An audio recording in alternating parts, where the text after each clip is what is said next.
So you like growing plants and it's winter time. You're probably growing plants that are not native to your area. Frost sensitive plants, cold sensitive plants, and you're wondering what are some of the most common mistakes people make during the winter months. Well, today is your lucky day because in today's episode I'm going to be telling you the 5 most common mistakes people make when it comes to protecting plants during the winter time. So let's go ahead and get started.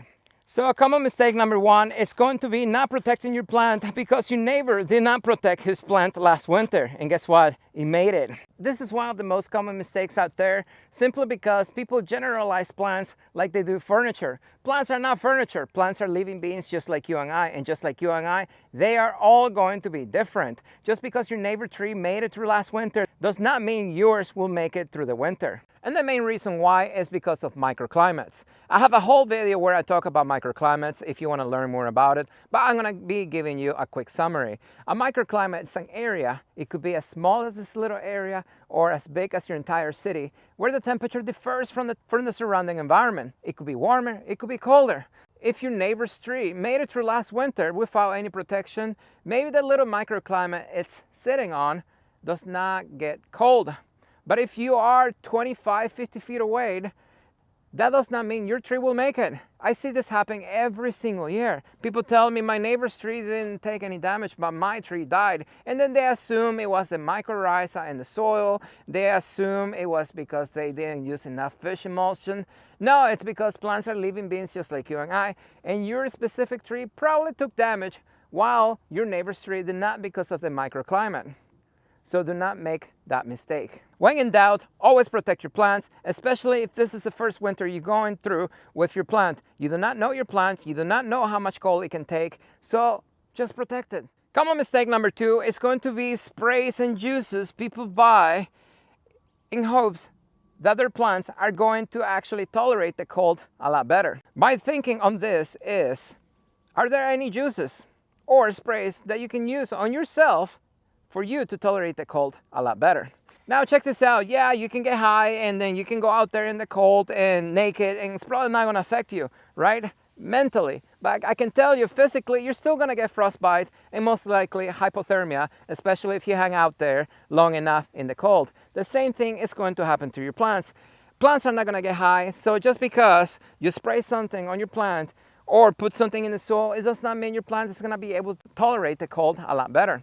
If you are growing tropical plants in non-tropical areas and your plant is either frost or cold sensitive, I can tell you no amount of sprays or juices you put in the soil is going to make your plant go through the winter without any protection. So don't fall for those scams and protect your plant properly. I have tons of videos in my channel where I talk about plant protection, so if you want to learn more about it, watch them. Common mistake number 3, and that's going to be not understanding the difference between cold protection and frost protection. Frost protection is going to be the most popular choice people use to protect their plants during the winter. That is, you throw a sheet over your plant and your plant is good to go as long as you prevent the ice from touching your plant. But I can tell you there's another form of winter protection that most people don't know, and that is cold protection. Sometimes when you cover your plant, it will still take damage because that plant was most likely cold sensitive. I have a whole new I have a video where I talk about the differences between the two, so go ahead and watch it if you want to learn more about it. But just to give you a quick summary, cold protection, you need to change the ambient temperature around your plant. The only way to do that is, well, you can use heaters, you can use lights, or you can build a cold structure that's going to retain the heat. So not understanding what your plant actually needs, well, guess what's going to happen? Your plant will die. So before the winter gets here, or if you're in the middle of the winter, which type of protection your plant requires, so that way you can provide it for your plant so it doesn't die. Common mistake number 4, and that's going to be not protecting your plant because your plant has been in the ground for a while, it's big, and guess what? Anything big does not need protection. That is completely wrong. Yeah, it's true for some plants, as they grow roots in the soil, they will become stronger. But if you're growing plants that are not native to your area, tropical plants specifically, well, guess what's going to happen? Your plant is going to die. Yes, your plant may become a little stronger as it grows roots in the soil, but it does not mean it will be able to go through the entire winter without any protection. It does not mean once the plant gets bigger, it will not require cold or frost protection. Two of the most popular plants that I sell at my nursery are going to be moringa and Jamaican cherry, also known as strawberry trees. These trees grow super fast, super quick, and they get big in one single season. So when the winter comes, plants are huge. People assume they can take their winter without protection, but guess what happens after the winter? The plant is dead.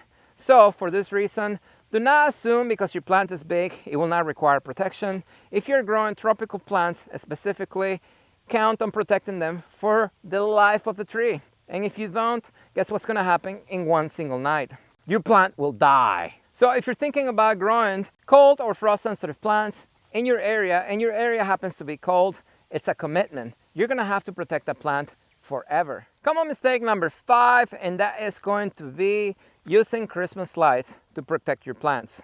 Maybe back in the 1800s when the Christmas lights first came out and one single bulb was able to heat up your entire house, well, check this out. Christmas lights are not a good choice to protect your plants anymore because most Christmas lights nowadays are actually LED lights. Yes, LED lights are meant to conserve energy, and anything that conserves energy is not going to actually get hot or as hot as the old Christmas lights. My answer to that question, anytime somebody asks me, I usually tell them, when it's cold, go outside and wrap yourself with Christmas lights and see if you feel warm. If you do, it's going to work on your plant. If you don't, guess what's going to happen? It's not going to work on your plant. So the main purpose of using Christmas lights is to actually warm up the environment around your plant. Christmas lights are not going to do that for you. So let me give you a few tips to help you protect your plants, especially if you are going to be using external heat sources. Tip number 1, do not focus on the actual type of light that you are using. Instead, look at the wattage input of that specific light fixture that you're trying to use or heat source. So most LED lights out there, if you look in the box, they usually consume about 40 to about 80 to 100 watts. It depends on the type of light that you're actually using. But that is not enough. Just to give you an idea, here in Arizona, when the temperatures drop below freezing briefly at night, I normally use about 500 watts of heat, of power to heat up my plants. Now this is 500 watts inside a cold frame. A cold frame that's actually retaining the heat being radiated inside that little structure. Now if your plant's out in the open sky, nothing's gonna retain the heat, you are probably going to use a lot more than 500 watts. Most likely 1500 watts, 2500 watts, 5000 watts. It depends if you're using electric or propane or gas. Now if you're using propane or gas, you need to look at BTUs. If I'm actually heating up a cold frame, I usually use about 1500 to 2000 BTUs. That is enough to keep my plants warm when the temperatures outside are below freezing. But remember, the temperatures outside are going to dictate how much heat you actually are going to need. Obviously, if it's open sky, you're gonna need a lot more BTUs to heat up the environment. So while Christmas lights may make your plants look nice at night, I can tell you, they usually do not work. So if you want to learn more about frost protection, cold protection, what type of heat sources to use and all of that, I got several videos in my channel that you can actually watch to learn more about all that. If you have any suggestions, common sense mistakes that people make during the winter time that I have not mentioned, go ahead and comment below. That way others can learn from you as well. As always, if you like the video, don't forget to like it. If you haven't subscribed, what are you waiting for? And as always, I'll see you next time. For those loyal subscribers who are still watching this video, I got a little surprise for you, Christmas surprise. Because I know Chili has a lot of followers out there and you have not seen him for a little while.